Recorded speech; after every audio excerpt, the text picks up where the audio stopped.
ನಮ್ಮ ದೇಶದಲ್ಲಿ ಕೇವಲ ವೋಟ್ ಬ್ಯಾಂಕ್ ರಾಜಕಾರಣಕ್ಕಾಗಿ ಒಂದು ವರ್ಗದ ಒಂದು ಮತೀಯ ಜನರನ್ನ ಓಲೈಕೆ ಮಾಡಬೇಕನ್ನುವಂತ ಕಾರಣಕ್ಕಾಗಿ ರಾಮನನ್ನು ಕೂಡ ತಿರಸ್ಕಾರ ಮಾಡುವಂತ, ರಾಮನನ್ನು ಕೂಡ ರಾಮನ ವಿರುದ್ಧ, ಅಯೋಧ್ಯೆಯ ವಿರುದ್ಧ ವಾದ ಮಾಡುವಂತ ಒಂದು ಮಾನಸಿಕತೆ ನಿರ್ಮಾಣ ಆಗಿದೆ. ಇದು ಕೇವಲ ವೋಟ್ ಬ್ಯಾಂಕಿಗೆ ಅಂತ ನಂಗೆ ಅನ್ಸುತ್ತೆ. ಅವರ ಮನೆಗೆ ಹೋದ್ರೆ ಅವ್ರು ರಾಮನನ್ನು ಪೂಜೆ ಮಾಡ್ತಾರೆ, ಅವರ ಮನೆಗೆ ಹೋದ್ರೆ ಅವ್ರು ಕೃಷ್ಣನನ್ನು ಪೂಜೆ ಮಾಡ್ತಾರೆ, ಶಿವನನ್ನು ಪೂಜೆ ಮಾಡ್ತಾರೆ.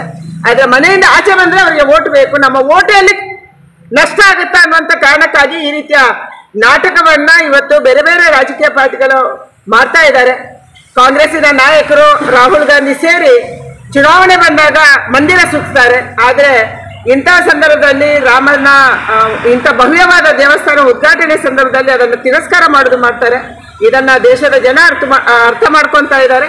ನಾನು ಏನೂ ಹೇಳಲ್ಲ. ಇವತ್ತು ಹಲವಾರು ಜನ ಕಾಂಗ್ರೆಸ್ಸಿಗರಿಗೆ, ಬೇರೆ ಬೇರೆ ಪಕ್ಷದವರಿಗೆ ರಾಮ ಮಂದಿರ ಉದ್ಘಾಟನೆಗೆ ಬರಬೇಕನ್ನುವಂತ ಆಸೆ ಇದ್ರು ಕೂಡ ರಾಜಕೀಯದ ಕಾರಣಕ್ಕಾಗಿ ರಾಜಶೇಖರನ್ ಗಾಣದ ಎಣ್ಣೆ ಬಿಸ್ನೆಸ್ ಮಾಡಿ ತಿಂಗಳಿಗೆ 5 ಲಕ್ಷ ಗಳಿಸ್ತಿದ್ದಾರೆ.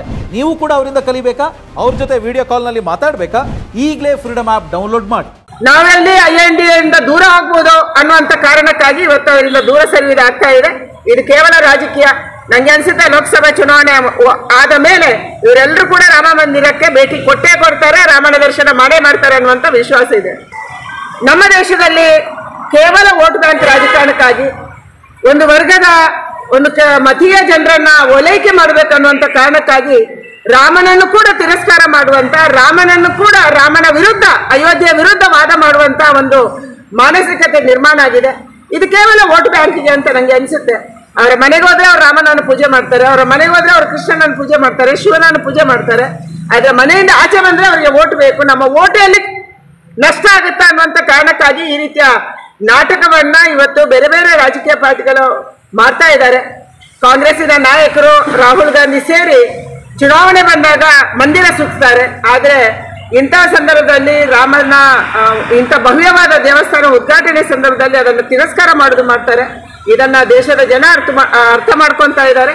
ನಾನು ಏನೂ ಹೇಳಲ್ಲ. ಇವತ್ತು ಹಲವಾರು ಜನ ಕಾಂಗ್ರೆಸ್ಸಿಗರಿಗೆ, ಬೇರೆ ಬೇರೆ ಪಕ್ಷದವರಿಗೆ ರಾಮ ಮಂದಿರ ಉದ್ಘಾಟನೆಗೆ ಬರಬೇಕನ್ನುವಂತ ಆಸೆ ಇದ್ರು ಕೂಡ ರಾಜಕೀಯದ ಕಾರಣಕ್ಕಾಗಿ ನಾವೆಲ್ಲಿ INDA ಇಂದ ದೂರ ಆಗ್ಬೋದು ಅನ್ನುವಂತ ಕಾರಣಕ್ಕಾಗಿ ಇವತ್ತು ಅವರಿಂದ ದೂರ ಸರಿಯುವುದಾಗ್ತಾ ಇದೆ. ಇದು ಕೇವಲ ರಾಜಕೀಯ. ನಂಗೆ ಅನ್ಸುತ್ತೆ ಲೋಕಸಭಾ ಚುನಾವಣೆ ಆದ ಮೇಲೆ ಇವರೆಲ್ಲರೂ ಕೂಡ ರಾಮ ಮಂದಿರಕ್ಕೆ ಭೇಟಿ ಕೊಟ್ಟೇ ಕೊಡ್ತಾರೆ, ರಾಮನ ದರ್ಶನ ಮಾಡೇ ಮಾಡ್ತಾರೆ ಅನ್ನುವಂತ ವಿಶ್ವಾಸ ಇದೆ.